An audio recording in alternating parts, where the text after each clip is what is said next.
You know, we all like to think that our character, our integrity, is defined by who we are deep down and the things we do. But what if I told you the world, well, it judges you on something else entirely?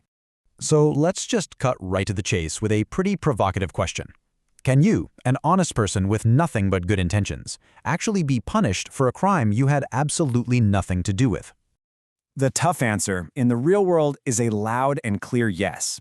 It all comes down to a simple and sometimes pretty brutal principle. Who you are, well, it gets completely overshadowed by who you're with. To really get our heads around this, we're going to crack open a very old case file. It's from Aesop's Fables, the story of the stork and the cranes. And trust me, it's an absolute masterclass in how reputation really works. Okay, so here are the main players in our little drama. First, you've got the stork, who's basically our good, trusting nature.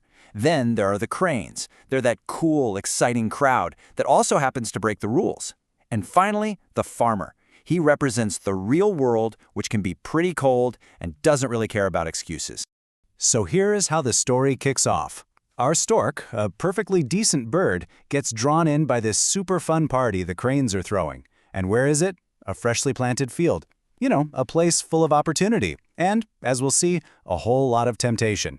He just couldn't resist the promise of a good time. And bam, just like that, the party is over. The farmer's net drops, and everybody, the guilty cranes and our innocent stork, they're all trapped together. That net is the great equalizer, right? It doesn't stop to ask who's who.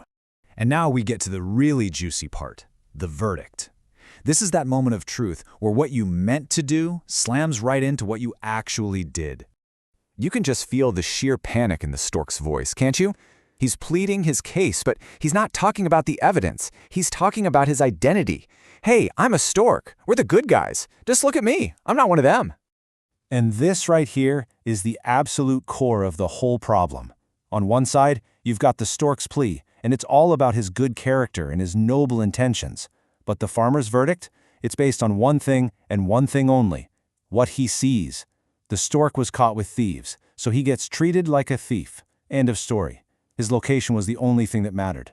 And this leads us straight to this powerful and frankly kind of dangerous concept, guilt by association.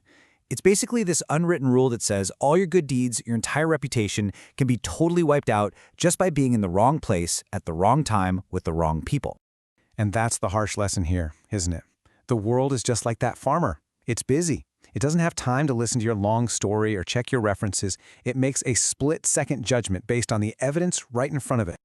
Okay, so a story about some birds from thousands of years ago is one thing, but these traps, these nets, they are literally everywhere in our lives today. So let's talk about how this actually plays out for you and me. Yeah, this lays it out so clearly. Think about it. On a personal level, it's the good kid who's just standing there when their friends decide to do something stupid.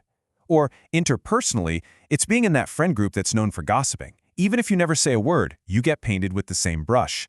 And professionally, you could be the most honest consultant in the world, but if your firm is corrupt, your reputation is toast. The net falls on everyone. And that might be the scariest part. How many mistakes does it take to ruin everything you've built? Just one. One single night, one bad call, one choice to fly with the wrong crowd can completely erase a lifetime of good character. So let's break down the stork's big mistakes, because these are the exact traps we all need to avoid. He thought his good reputation was like a get-out-of-jail-free card. He thought saying, "I didn't know," was a good enough excuse. He confused a fun crowd with a safe one. And the biggest mistake of all? He forgot that the net doesn't care about your good intentions. All right, we have really dug into the problem here. So now, for the most important part, what in the world do we do about it? Let's talk about choosing your own flight path and what you should really take away from all this. Okay, here's the bottom line. Being a good, trusting person is a wonderful thing, but it is not a shield. In a world full of nets, your only real defense is active discernment, having the wisdom to really check out your companions before you decide to join their party. And this is how you can start putting that into practice. Think of these as personal mantras. Remind yourself, I am known by the integrity of my circle, or I prioritize my reputation over a little temporary fun. And make a promise to yourself, I will not get caught in a thieves' net. Let's end with this quote because it just sums it all up so perfectly. It's a powerful reminder that when that moment of judgment arrives, all the details and excuses just fade away. Because when that net falls, the farmer only sees birds, not intentions. And so all of this brings us to one last, unavoidable question, the one this entire discussion has been building towards. I want you to take a real, honest look at your life, your friends, your colleagues, your social circle. Who are you flying with?